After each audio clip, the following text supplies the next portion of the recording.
California. Thank you, Mr. Chairman. I want to apologize to the witnesses for missing their testimony, but as Governor Gilmore knows, in particular, this subject of information sharing, or the lack of it, is much on my mind. I want to say to you, Governor Gilmore, that I think you get all the prizes for chairing the most commissions that have done the most work on the subjects we've been addressing in this joint inquiry. I was a member of one that you didn't chair. It was ably chaired by Ambassador L. Paul Bremer, and we made some recommendations as well. I'm pleased to hear that most of your 80 recommendations have been adopted. I think that's a good start. Many capable people were out there talking about changes. But I think, as we've just been saying, that much more needs to be done. I want to ask about one idea that has passed the House by a bipartisan vote of 422 to 2. That's unusual, as we all know, and maybe a good model for future votes. But at any rate, another member of this committee, Saxby Chambliss, and I introduced an information sharing bill which did pass the House. What it requires is for a program to be developed by the administration within, I think it is now a year, we had initially proposed 6 months, to share information in a redacted form with sources and methods deleted over existing networks like the NLETS network with our first responders. I know this won't solve the whole problem, but I did want to get on the record your response to this approach. It has broad support from outside and as well as inside. Governor Ridge's office is in support of it, for example. And somehow we haven't yet gotten any momentum going in the other body. Unfortunately, no member of that body is sitting here. They're all voting.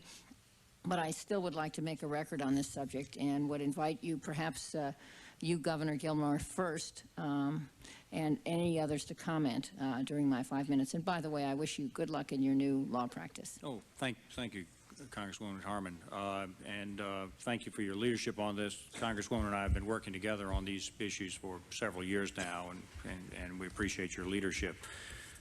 With respect to this issue, one of the central tenets of the Commission's reports that we have submitted to the Congress and to the President has been the necessity of a national strategy that includes federal, state, and local personnel. As we have said today in this testimony, it is absolutely essential that we utilize the strengths that exist in the first responders and the states. The theory under which we have been operating is that the correct way to respond is to the utilization of the first responders and having them trained, financed, and prepared to play that role.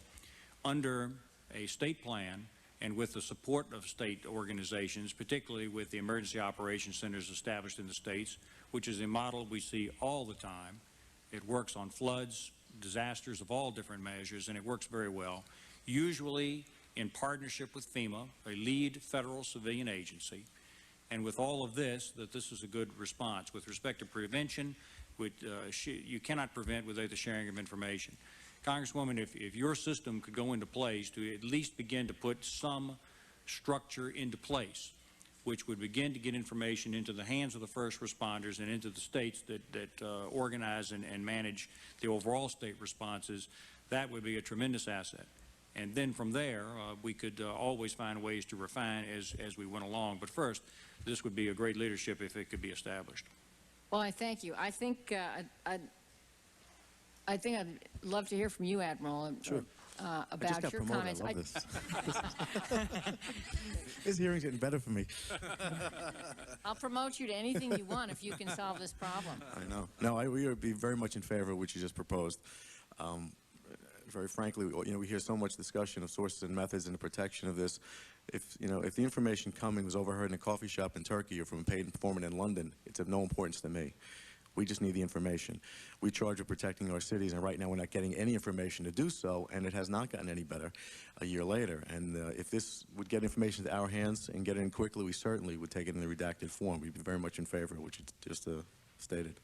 Well, I think my time is up, but I would just comment that it answers the problem you posed, which is we need to know what to do. It's not just the need to know to be alert. It is what should you do, and you need actionable intelligence that can direct you to people or places, to find people or protect places. And this is the kind of thing that could be transferred through the system. And I would just urge our witnesses and others hearing my comments to suggest to the members of the other body that they might attach this idea to the Homeland Security Bill or pass it as as an independent bill so that we could get action as quickly as possible. I think that this is sorely needed. And in fact, my understanding is the administration has the authority to do this without legislation. So maybe this suggestion will fall on friendly ears and this